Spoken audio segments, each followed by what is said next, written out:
اخیری خبره ده الواد بارک دې کې خلق نن ډیره بې غوري کوي خو پلار ته پته نشته.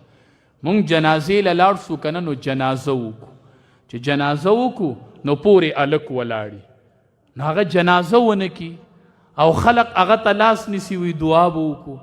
نو زه هم دا هلک څوک دی وی دا د دې سړي زوی و که نه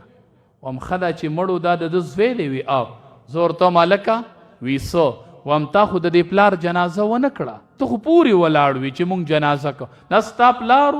وی او وم جنازه دې ولې ونه کړله یاره مولي صاحب جامې مې پوره ټیک نه وي. زه وم الله اکبر راشه پلاره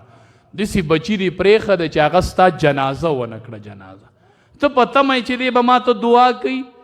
یاد ساته که خیرې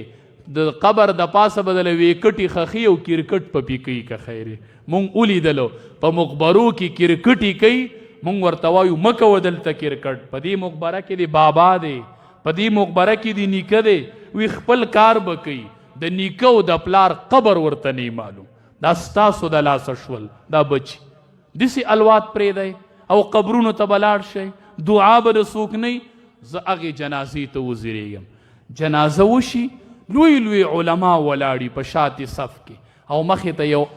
الک نوجوان مخې ته شي رکوټ الک الله اکبر په سترګو یې اوښکې بهیږي اللهم اغفر لحینا ومیتنا کټ سره نیغ ولاړي او جاړي او بیا د جنازې تکبیر وي. زه هم دې سب کې خو غټ غټ علما ولاړو دا جنازه ولې دې رکوټي وکړله وی مولي صاحب دا چې مړو دا د پلارو دا خپل زوی د خپل پلار جنازه وکړه وم یه پلاره ډېر بختورې چې تا ته مې وکتلې چې حافظ قرآن بچې در باندې ولاړو او اوښکې رابهېدې اللهم اغفر لحینا یا الله زما پلار له به عذاب نه ورکړي دا پلار به الله عذاب کړي دا مور به الله عذاب کړي. ای مورې زما مقصد دا دی چې زه په تا باندې حافظ قرآن بچې ودروم او ستا جنازه وکړي او بیا دعا غواړي چې یا الله دا زما هغه مور ده چې ما په مدرسه کې حفظ کو په ما روجه راغلې وه او دې مور ماښام زما نه بغیر روجه ماته کړې وه دا زما هغه مور ده چې زما نه بغیر په ډېرې خوشحالۍ نیمګړې تېرې شوي ماښام چې مور روجه ماتې بچې نه دا د روجې خوشحالي دې قربان نه کړله نو چې سبا دا بچې وي چې یا الله دا زما هغه مور ده چې روجه به یې ماتوله او زه به ورسره نه ومه یا الله زما دې مور له به عذاب نه ورکوي نو الله به د دې حافظانو سفارش قبلي که به یې نه به یې قبلي. نو زمونږ د علماو مقصد دا دی مونږ وایو چې مونږ ستا په جنازه ستا بچې ودروم زما مقصد دا دی چې ستا جنازه